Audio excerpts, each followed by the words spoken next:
విజయనగరానికి చెందిన బెల్లాల చంద్రశేఖర్ లోక్సభ అభ్యర్థి వైసీపీ తరఫున ఆయనైతే కేంద్ర ఎన్నికల కమిషన్ అయితే ఆశ్రయించడం జరిగింది. ఆయన కేంద్ర ఎన్నికల కమిషన్కి ఆశ్రయించడానికి ప్రధాన కారణం ఏంటి అంటే ఈవీఎం రోజు తను చూసిన ఈవీఎం యొక్క ఛార్జింగ్ అనేది 60% వరకు ఉంది. కాకపోతే లెక్కించే రోజు ఈవీఎం ఛార్జింగ్ అనేది 90% వరకు ఉందంట, 94% వరకు ఉంది. అయితే ఈ యొక్క విషయాన్ని, ఈ యొక్క ఎవిడెన్స్ని బేస్ చేసుకొని బెల్లాల చంద్రశేఖర్ గారు కేంద్ర ఎన్నికల కమిషన్కి అయితే అప్రోచ్ కావడం జరిగింది. అయితే కేంద్ర ఎన్నికల కమిషన్ దీని మీద రియాక్ట్ అయ్యి రాష్ట్ర ఎన్నికల కమిషన్కి ఆదేశాలు అయితే జారీ చేయడం జరిగింది. అంటే దీని మీద వివరణ తేల్చండి.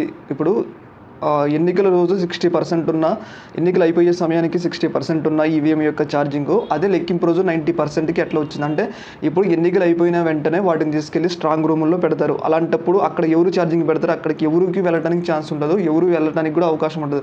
అలాంటప్పుడు మరి ఛార్జింగ్ ఎవరు పెట్టారు అని చెప్పేసి ఆయన విత్ ఎవిడెన్స్ ప్రూఫ్తో కేంద్ర ఎన్నికల కమిషన్కి దగ్గరికి వెళ్ళగా కేంద్ర ఎన్నికల కమిషన్ దీని మీద వివరణ ఇవ్వాలని చెప్పేసి రాష్ట్ర ఎన్నికల కమిషన్కి అయితే ఆదేశాలు అయితే జారీ చేయడం జరిగింది. కాబట్టి రాష్ట్ర ఎన్నికల కమిషన్ దీని మీద ముందుకు వెళ్ళడానికి సిద్ధంగా లేదు. ఎందుకంటే ఒకవేళ నిజాలు ఎక్కడ బయటపడతాయో, నిజంగా ఈవీఎంలు ఛార్జింగ్ పెరిగితే తమ యొక్క జాబులు ఎక్కడ పోతాయో అని చెప్పేసి ఆయన మీద, బెల్లాల చంద్రశేఖర్ మీద మీరు యొక్క పిటిషన్ విత్డ్రా చేసుకోండి అని చెప్పేసి ఆయన మీద ఒత్తిడి పెడుతున్నారు అని చెప్పేసి అయితే ఆయన మీడియాకి అయితే చెప్పడం అయితే జరిగింది. ఏదేమైనా కానీ ఎన్నికలు అనేవి ప్రజలు తమ యొక్క ఓట్లు తమకు నచ్చిన ప్రభుత్వాన్ని ఎన్నుకోవడానికి వాళ్ళు స్వతంత్రంగా వేసే అలాంటి ఓటు కొంతమంది అధికారులు, కొంతమంది వల్ల దాన్ని పక్కదో పట్టించుకోకూడదు. ఈ యొక్క విషయంలో తప్పు ఉంటుంది. ఎందుకంటే ఎన్నికల రోజు 60% అయిపోయే టైంకి 60% ఉన్న ఛార్జింగ్ మరి ఈఎం తెరిచే టైంకి 94% అట్టు వస్తుంది. అంటే అక్కడికి వెళ్ళి ఎవరో ఒకరు ఛార్జింగ్ పెడితే దాని అంతా కదా ఛార్జింగ్ అయితే పెరగదు కదా, ఎవరో ఒకరు ఛార్జింగ్ పెడితేనే కదా పెరిగేది.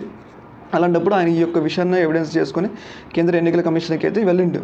కాదు రాష్ట్ర ఎన్నికల కమిషన్ దాని మీద వివరణ ఇవ్వడానికి అయితే అంత ఇవ్వలేదు. ఆయన మీద ఒత్తిడి చేస్తున్నాడు. పైగా దాని యొక్క విమర్శనే తీసుకోకుంటే, ఆ యొక్క ఫిర్యాదుని తీసుకోకుండా మీరే విత్డ్రా చేసుకుని ఆయన మీద తీవ్ర ఒత్తిడి అయితే చేస్తున్నారని వార్తలు అయితే వస్తున్నాయి.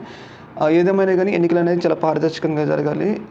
దేశంలో డెమోక్రటీకి రాజ్యాంగం కల్పించిన హక్కుల మేరకు ప్రతి ఒక్క వ్యక్తి తమ ఓటు తన నచ్చిన పార్టీ కొట్టేసుకుంటాడు. కాబట్టి వీటన్నిటిని చక్కగా నిర్వహించాల్సిన బాధ్యత ఎన్నికల కమిషన్ తప్పు చేస్తే రాబోయే రోజులు ఇంకా తప్పులు చేయదన్న ఏం రోజు వీటన్నిటి మీద తక్షణ విచారణ జరిపి ఏది కరెక్టో, ఏది న్యాయమో, ఏది ప్రజలు అనుకూలంగా తీర్పిచ్చారో వాటన్నిటికీ తగ్గట్టుగా సరైన వివరణలు ఇవ్వాలి. ఎందుకంటే ఎన్నికల కమిషన్ బాధ్యత అవుతుంది ఏమైనా తప్పులు చేస్తే.